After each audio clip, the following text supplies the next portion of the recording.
আমার মা যখন আমাকে কিছু কাজ করতে বলে। নোংরা হয়ে গেছে। আরেকটা নতুন যেটা কাঁচা আছে সেটাই নিয়ে আসি। কোথায় রেখেছি? আলমারির ওখানটাই রেখেছি। দেখ, মনুটাকে বলি যে আমার এটা। মনু, বলো।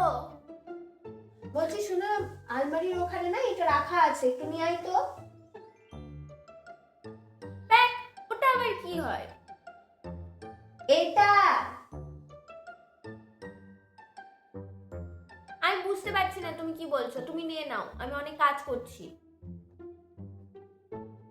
কোনো কাজ বললেও সেই কাজটা করতে পারে না। দেখি কোথায় রাখা আছে, দেখতে পাচ্ছে না। এই মেয়ে, এটা কি করে দেখতে পেলি না? আলমারির উপরে তো জল জল করে তোকে দেখতে পাচ্ছিল, তুই কি করে দেখতে পেলি না? মা, ওটাকে রুমাল বলে, ওটাকে ওটা বলে না।